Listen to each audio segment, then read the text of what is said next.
And it's like, but how can you fit a human in it? It's like, well, you don't.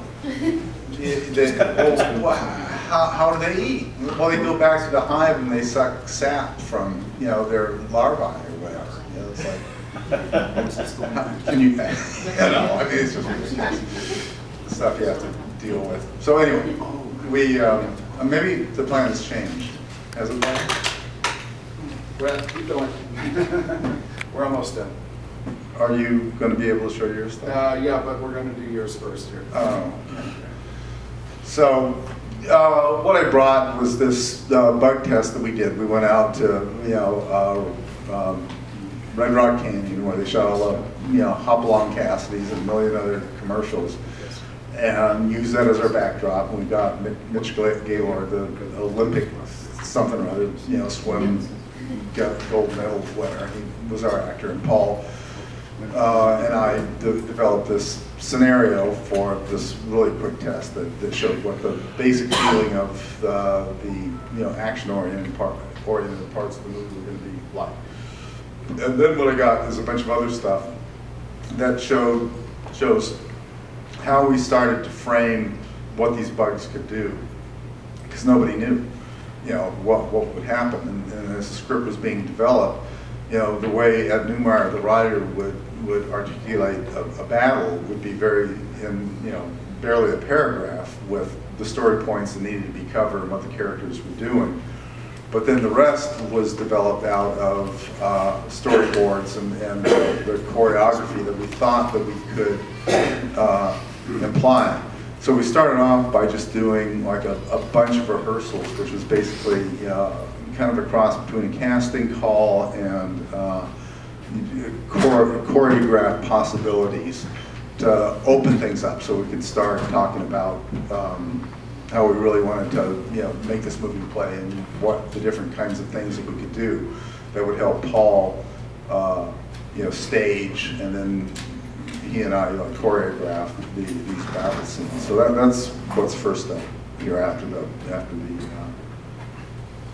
you see the promo. thing that says, I'm sorry, it says Starship Troopers.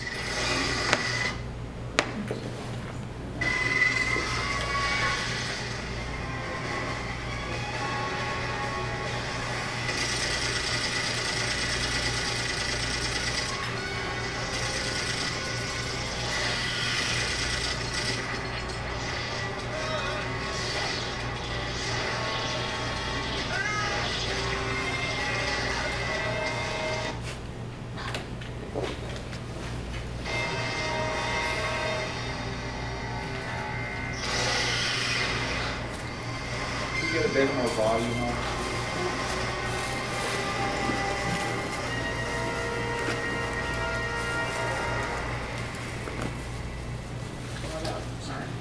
Well, I mean, it looks like the computer is sticking, so that's not the way it really is, so apologies for that. But then these were a bunch of the very simple tests that we did. We'll take the bugs down.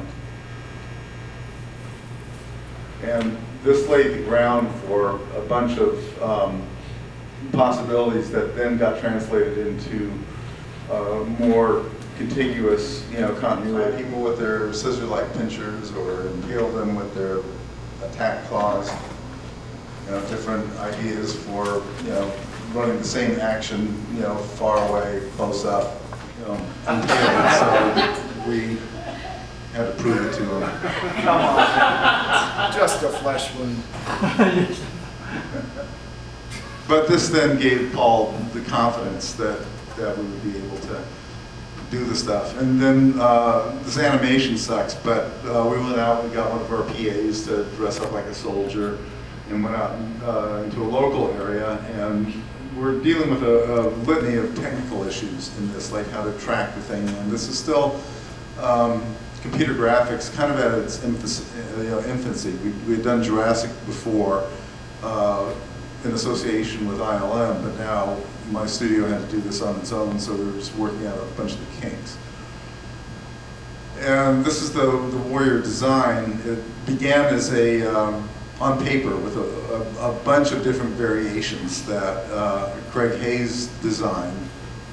And we worked out the final look with Paul. It was actually very straightforward and relatively easy approach, because we were all on the same page with Paul wanted something, an enemy that was really kind of abstract, that you couldn't get to know, particularly since the first attack scenes were taking place at night with like lots of flashing lights and stuff like that, that a monster exists more in one's imagination. So we didn't want to, you know, just lay everything out on the table initially. We wanted to like build an impression of this thing. So a lot of these things are like, you know, what you just saw were walk cycles. How do these things actually thing? It's based on anything that's real.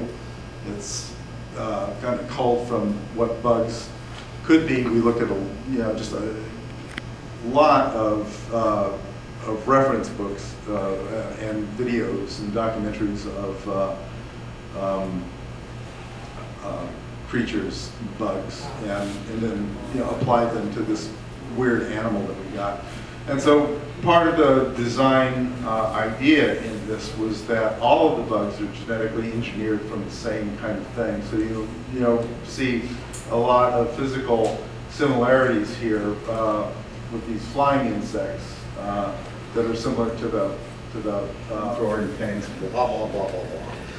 So and then this is a number of steps that we took while we were starting to build some of these pictures and get some of our ideas down, and we'll bring these like onto the set to help get the actors in line with what the action is going to be, and to help coach them. So a lot of the actors were kind of young, didn't have a whole lot of experience, and so what they're doing is they're pantomiming against. Generally me, I would go out and we had like big sticks when things were really big, and work out the choreography of all of these scenes. So we start with a lot of these things while we're building the models, and just throwing them in the background plates that were shot on location. This is actually a pretty good representation of, it's kind of like a know your enemy, iconographic thing of all the relative sizes of how all these things fit together. The warrior bugs versus the big plasma bugs. And then these plasma bugs required a great deal of space in which to shoot, so we really wanted to know, what their meter was, how they operated, which was actually very simple, but with these ideas. And then we go out to the location, we actually find, okay, well here's your theater stage. This is the reality of what the location is going to be, and that many times influences how you go about thinking about things. And this is like the plasma that gets shot out of their butts.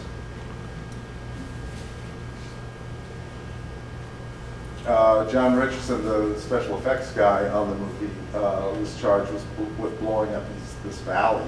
And these are all like 50-gallon drums of gasoline. So we started with this as the background. And if I can just jump in for a second, that's all real. No. Oh yeah, it's all real. Yeah, definitely. So this is all 50-gallon drums of gasoline blowing up. And now we start to like lay in the computer graphics stage. Shot got kicked back to Sony, and they put in their aircraft coming over doing the bombing run. And we got the background from them and started putting in the bugs in various layers. So it was like layer 1, layer 2. And you build this stuff up very, very similar to like how an assistant director would build up a scene. A lot of times rolling into the sky. Bug gymnastics. And then this was the model for the guy. Here's the guy.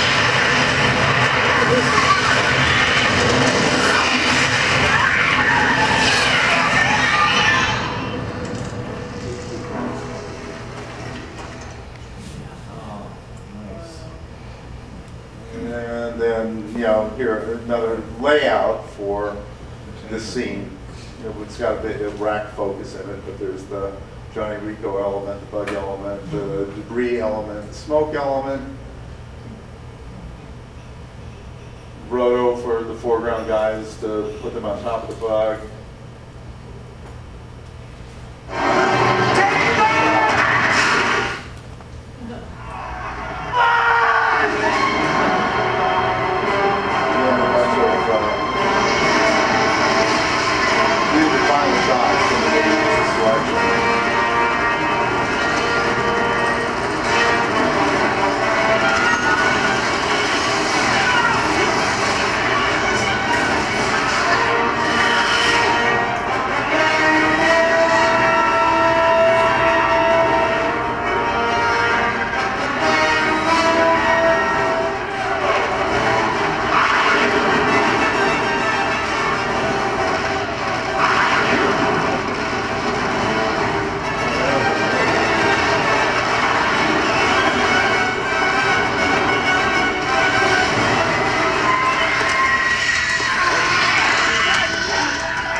vagina that is in across first and second units. And all of that, it gets really complicated in terms of how one choreographs. More like war turns everybody into fascists. So he was, Paul's understanding of art and entertainment is not necessarily reality-based in the context of he doesn't think he's making something that's realistic. He's doing an imaginative take on a number of different issues, and therefore, in his concept of how to frame this whole thing, the thinking, as Ed Neumeier put it, was Sandra Dee and Tab Hunter in space. So the idea was kind of ridiculous from the beginning. So it's about like people that are easily swayed, that are brought into like a fascist state, and sold this idea that it's fine to go ahead and kill yourself against like overwhelming forces and create a we were aware that what we were doing was creating a politically correct enemy, so we could kill as many bugs as horribly as we could within the context of the whole thing. So I mean, that was kind of the whole concept going into it. Well, just quickly, one thing, people in the film are physically almost perfect. And, that was his little way of saying that this was a genetically controlled future society where things, people had literally been weeded out and everyone was like, just extremely handsome. But they were also completely brainwashed.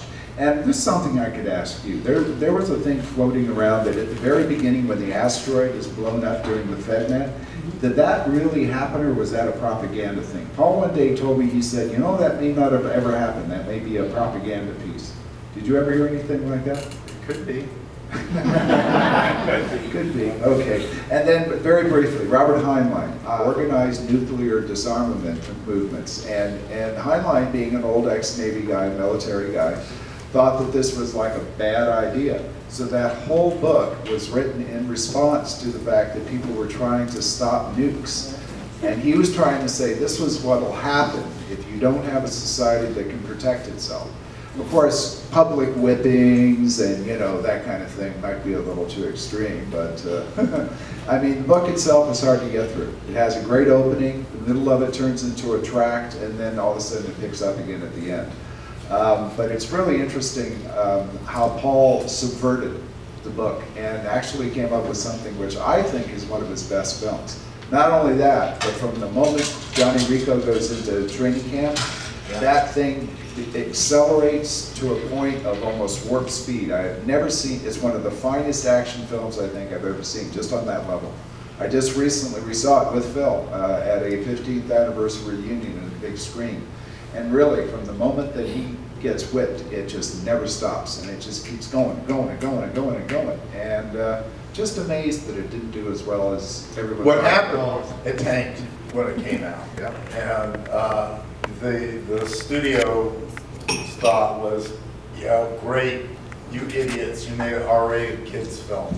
But kind of what really happened was that Mr. Bean opened in the same weekend. And Mr. Bean's box office went like that because all the kids were buying tickets for Mr. Bean and sneaking in to see Starship Troopers, which didn't get money. And also, of course, there was a little movie. Okay. Yeah, but we weren't up against that. That was, Yeah, but everything was up against that. I mean, because Titanic. Oh, well, yeah, for the Academy Awards Yeah, and stuff exactly, like that. exactly. Yeah, we knew we were doomed. So you're saying that The marketing departments never knew what to do with them, like RoboCop. And it's only been, like a lot of, I mean, Paul's relationship to cinema is much more like a artist than a conventional Hollywood filmmaker. And so he takes all of these elements and he plays with them in unconventional ways, and the marketing departments just go like, what? And don't know how to sell them. 2 weeks before we started shooting, Paul and I and Yost Vicano and Alan Marshall, the producer, and John Davis, the producer, and I all went out, and we continued to work and evolve the storyboards, based on the locations and knowing what our dance floor was, to really lock things down and make sure that everything was going to go as smoothly as possible. And then we were going to start shooting the following Monday.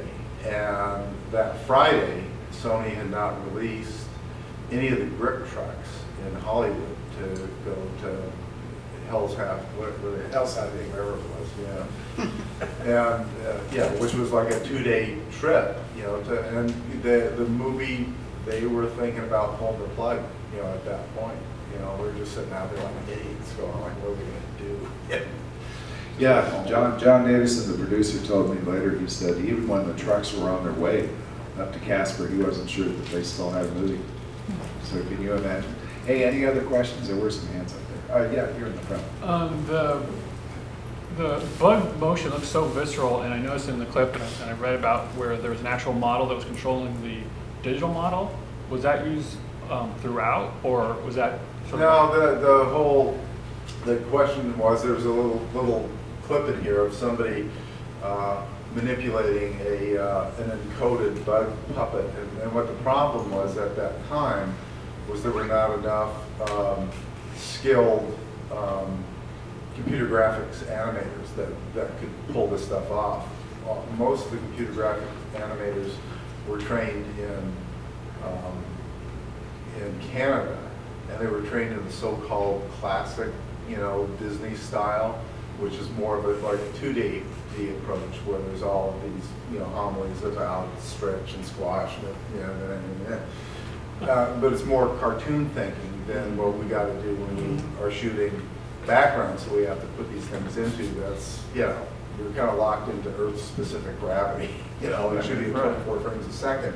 So the specifics of what this stuff has to do is really specific. And I just couldn't find enough. At that time, the people that were doing this kind of stuff, were kind of like the bastards, the people that had money like ILM and Digital Domain and blah, blah, blah. And I just had all I had was my skill. That's all I had, and like 20 bucks in my back pocket. But it was amazing how it kind of worked, because it was kind of like the Wild West. And Paul said, well, I'm not going to do the movie without Phil. And the studio was like, eh. And so it was a shared production between Disney and Sony, and the executives came up and they looked at the space. I walked them through the space, so this is what we need to do this thing. How much is it going to cost? And I'm like, well, all the bugs are going to cost like $20 million. I'm like, $20 million? Why would it cost $20 million? And I mean, I'm just talking out of my ass. I'm just making stuff up. And I said, well, if you look at Jurassic Park, the budget for the visual effects on that were $5 million for 50 shots. And technology is at the point where you can just literally extrapolate that out. But if you want, 4 times that, number of shots, that's the number. And they go like, okay. And that was the last time that ever happened to me. They're actually believing what I'm saying. I can't believe it. Perception, if I got it right, was that Aliens was his version of Starship Troopers. He kind of built that. So that was the movie he made. If that's true, I don't know. Yeah, and Harlan Ellison famously sued James Cameron for The Terminator because he said it was so close to Soldier, which was an Outer Limits episode.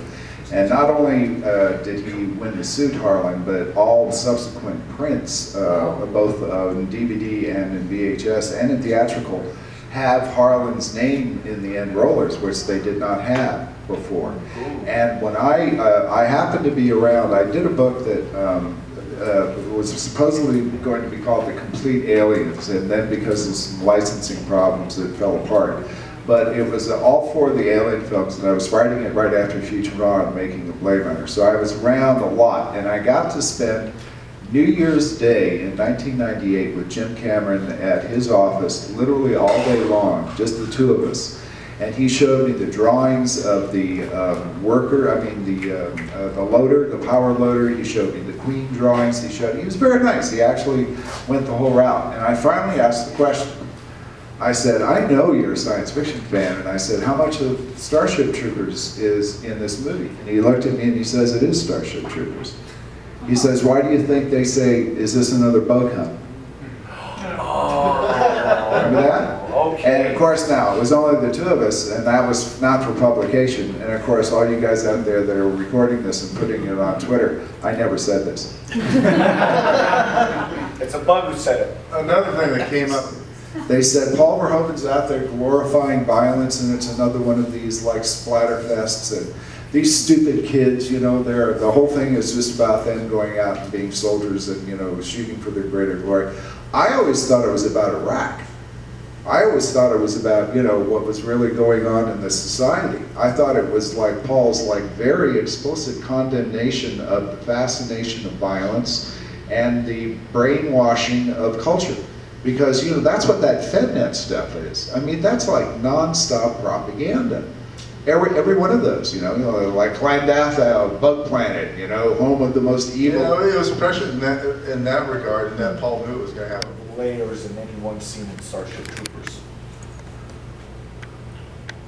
It's kind of like, you know, for this kind of thing, you know what your objective is, and you know where you are, and you know where you need to go, and that's about all you know. So the journey is one of It's more artistic than just technical. banging into things and figuring out your way until you get to the objective, you know. But we had, in some of the big shots, like where Rashak is, you know, goes and looks over the sea of bugs, or when all the bugs are coming forward. One of my favorite shots in the movie.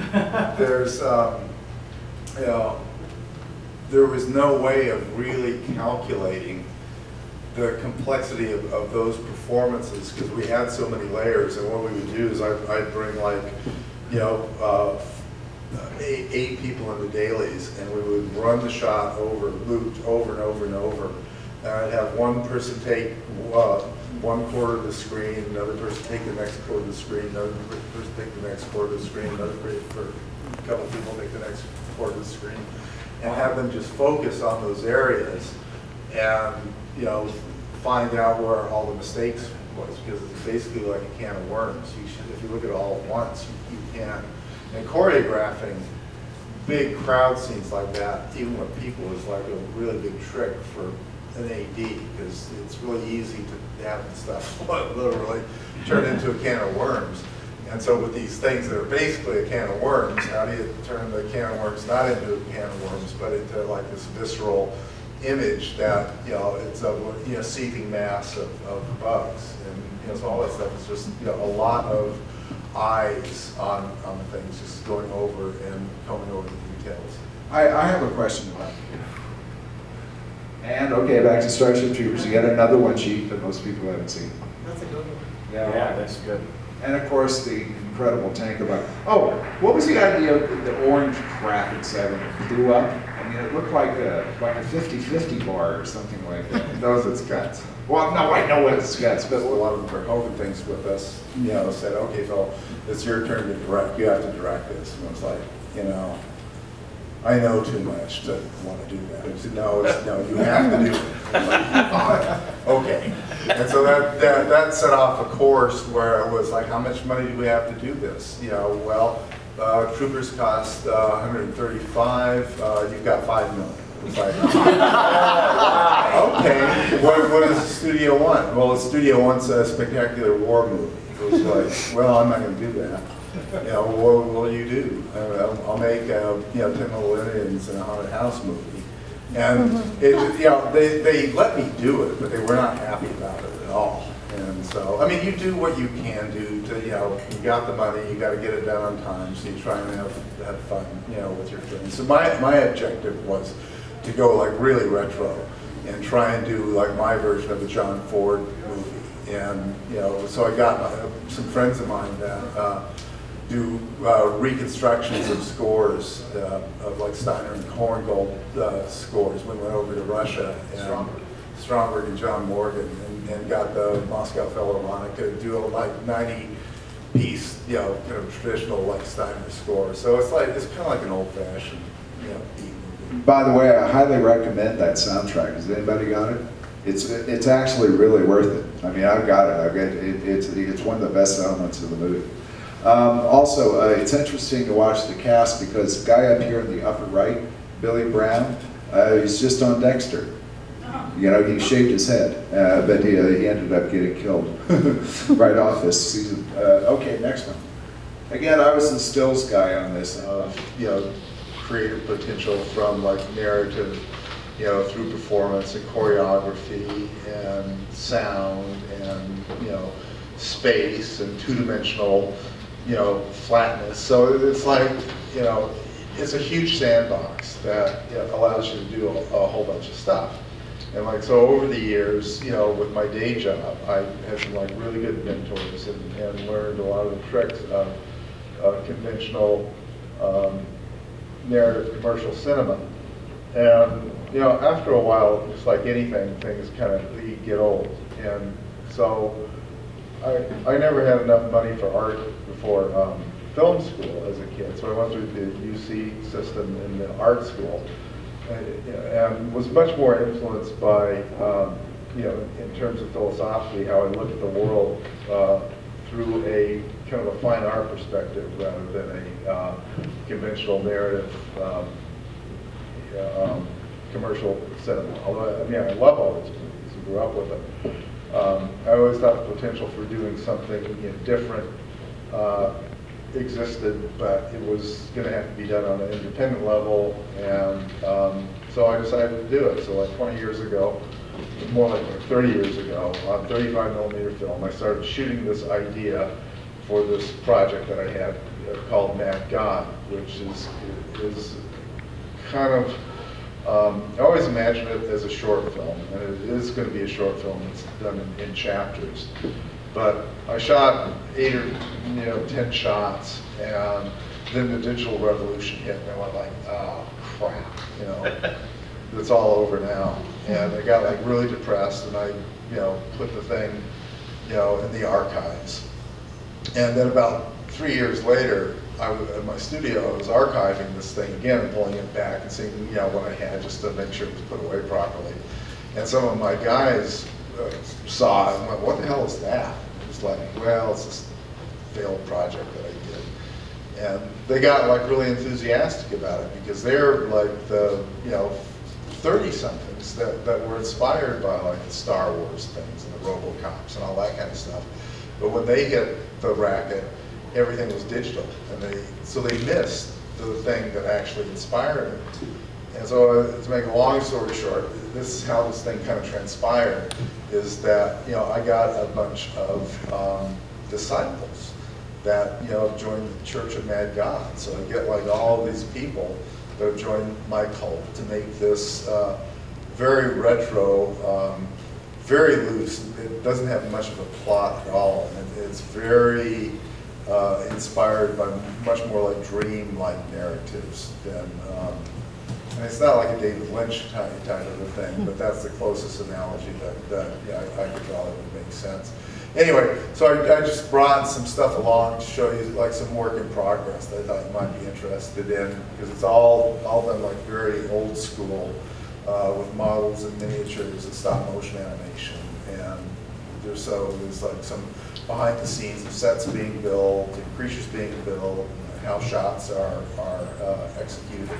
And so this is this thing that I'm working on. I got some money from Kickstarter, and that allows me to, you know, finish up the first chapter of this thing. It'll probably be about between 12 and 15 minutes long at the end of next year. So this is the, you pop the logs, the lights down.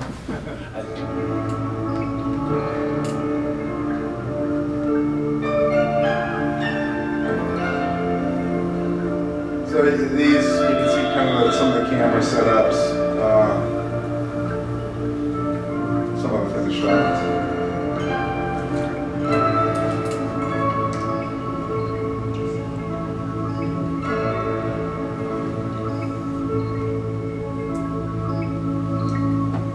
Tom Gibbons animating, stop motion animator, really great stop motion animator.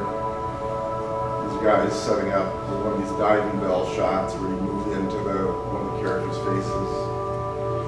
I'm shooting a lot of the stuff kind of like a Carl Zeman movie where I'm going back and forth between stop motion and live action. And so this is the live action set that we're laying out. That's going to be the interior of this kind of diving bell thing with these acid lowers into this unhappy area. And this is all like really rough tests, and like really early camera tests to pull all this stuff together. Building a costume, making sure that the actor is going to be able to fit in the outfit.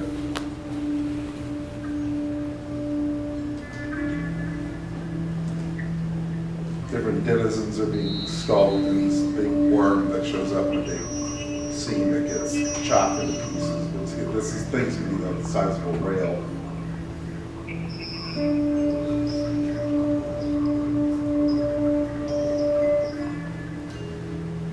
Yeah, pretty typical, stop motion animation setup.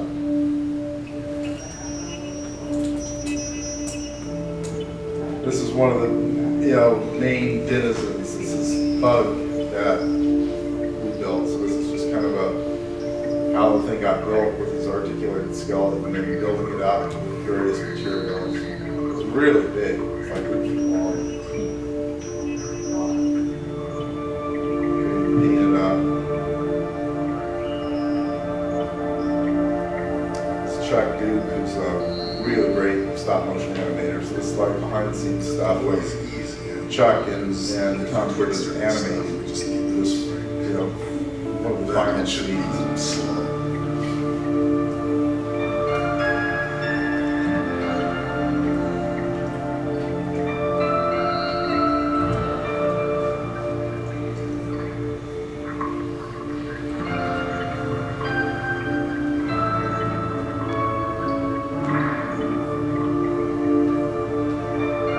Shooting at really low light, so it's not the best conditions for documentary, but I couldn't disturb the other setups. Is that stop motion? Yeah, all this is Wow.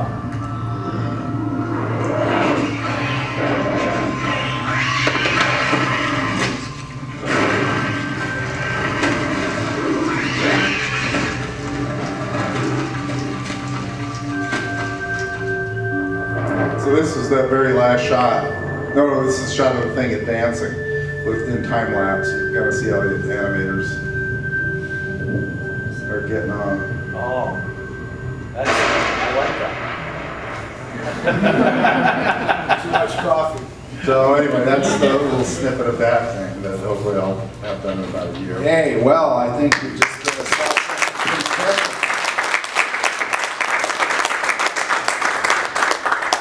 Well, I think actually, as they say, the time has come.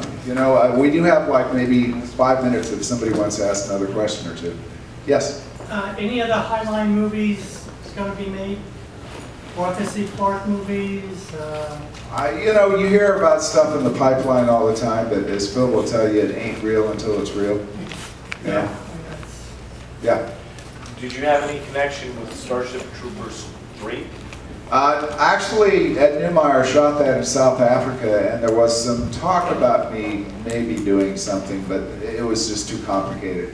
No. And there's the thing about most people who are out of the industry don't know, but if you move out of country, let's say to Canada or South, Africa, someplace like that, they're not going to, for the most part, take an American crew over there. They're going to hire local people. There's like, they're in the zeitgeist out there. There's kind of this, almost feels like the Wild West or the Gold Rush, but for some of us that are have toiled a lot working on commercial Hollywood franchises, there's this kind of need to destroy the corporate oligarchy and come up with another methodology of revitalizing cinema so that we don't have to endure the crap that is fed to us.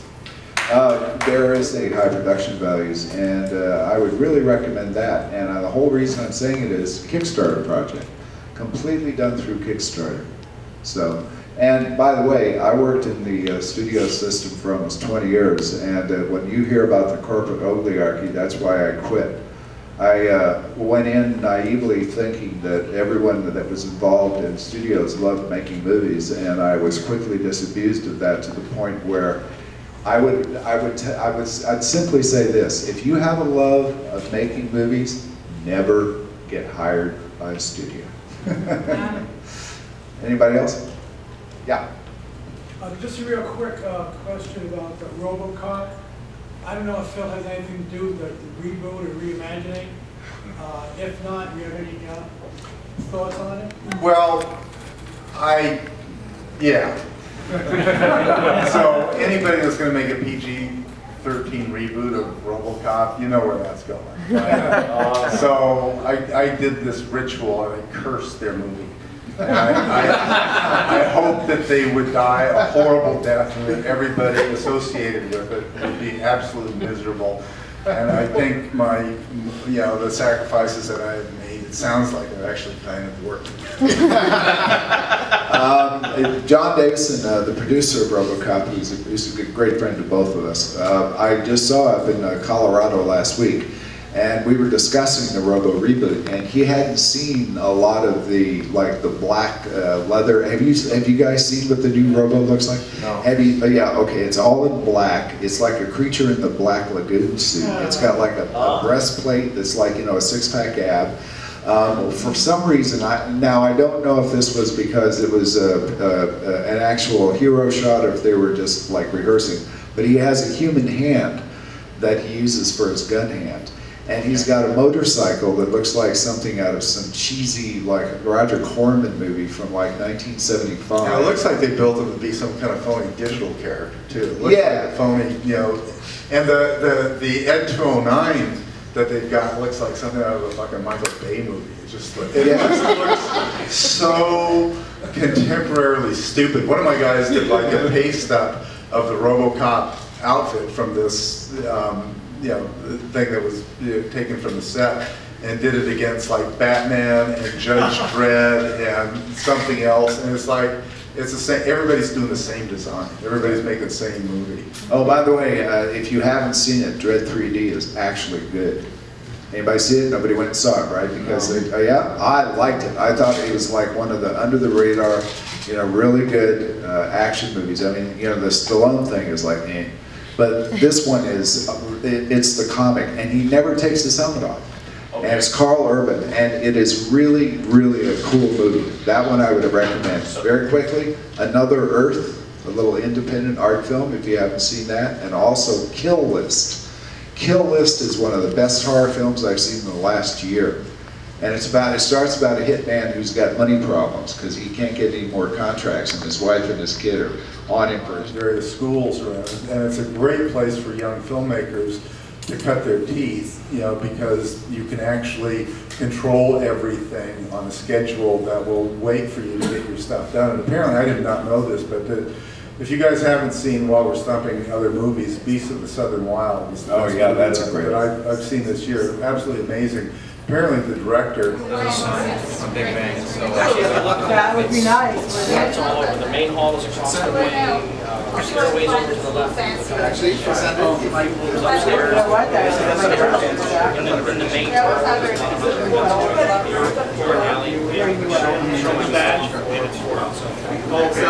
and they're all the same story. They're all about someone whose life was changed because they met Jack Kirby, or they met Bob Clampett, or they met anybody important at the convention. And there's an awful lot of those about Ray. There's an awful lot of those stories. I did one panel where one of the things you should always avoid, if you ever want to moderate panels, first thing I learned you have to avoid, if they have a microphone set up for questions, and some guy is standing at the microphone the whole panel waiting to ask a question, you don't want that person to ask a question.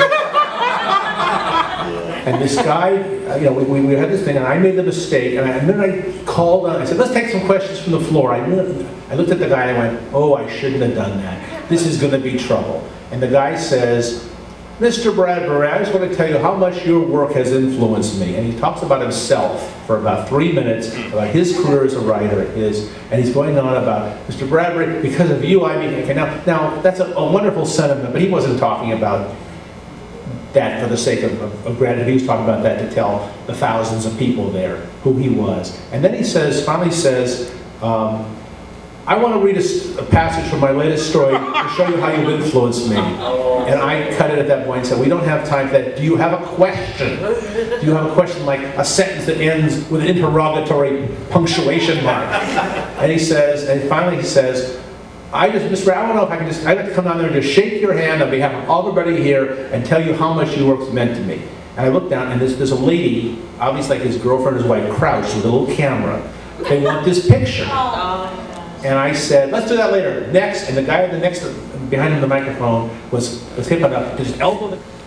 And Isherwood says, oh, thank you. You know, okay, yeah. Well, takes it home, reads it, reviews it in the New York Times. It's a huge boost for Bradbury.